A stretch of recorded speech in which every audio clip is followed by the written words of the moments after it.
তৎকালীন ফ্যাসিস্ট সরকার ক্ষমতাসীন শেখ হাসিনা সরকারের সুপরিকল্পিতভাবে এই পিটিআর হত্যাকাণ্ড ঘটানো হয়েছিল। যদিও আমরা পুরোপুরি প্রতিবেদনটা পাবলিকলি পাই নাই, আংশিক যেটুকু পেয়েছি এর মধ্যে স্পষ্টভাবে উল্লেখ করা হয়েছে এই হত্যাকাণ্ড ঘটানো হয়েছিল তৎকালীন ফ্যাসিস্ট সরকার ক্ষমতাসীন শেখ হাসিনা সরকারের সুপরিকল্পিতভাবে এই পিটিআর হত্যাকাণ্ড ঘটানো হয়েছিল।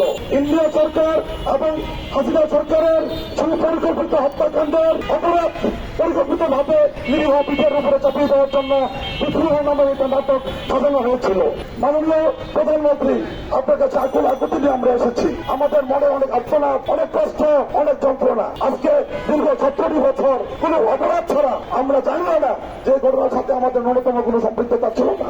অথচ এই যে একটা ঘটনা শেখ হাসিনা সরকার তার ক্ষমতাকে কক্ষিগত করার জন্য, তার ক্ষমতাকে দীর্ঘব্যাপী করার জন্য, ভারতের বিরুদ্ধে শক্তিশালী বিজয়ের সীমান্ত বাহিনীকে দুর্বল করার জন্য যে ঘটনা ঘটানো হয়েছে, সেই ঘটনাকে আমাদের নিরীহ নিরপরাধ বিজয়ের উপরে পরিকল্পিতভাবে চাপিয়ে দেওয়া হয়েছিল। মাননীয় প্রধানমন্ত্রী, আপনি সবকিছু সম্পর্কে অবগত আছেন। শত প্রতিকূলতার পরেও আপনি ন্যায়কে প্রতিষ্ঠিত করবেন। পিটিআর এর অন্যায্য বিজয়ের মধ্যে জুলুম করা হয়েছে, অন্যায় করা হয়েছে। এই জুলুম অপরাধীদেরকে আইনের আওতায় এনে পিটিআর হত্যাকাণ্ডের মূল রহস্যকে আপনি উদ্ঘাটন করবেন এবং যত বড় ক্ষমতাশালী লুটি এর পিছনে জড়িত থাকুক না কেন, আমরা চাই শেখ হাসিনা, ইতিমধ্যে আমরা জেনেছি শেখ হাসিনা, শেখ হাসিনা তাপস, চাইনিজ কবির নানক সহ ভারতের সরকারের সরাসরি ইন্ধনে বিগত দিনের এই পিটিআর হত্যাকাণ্ড পরিকল্পিতভাবে 57 জন ছাড়া কর্মকর্তা সহ 14 জনকে অমানসিকভাবে নির্মমভাবে পরিকল্পিতভাবে হত্যা করা হয়েছিল।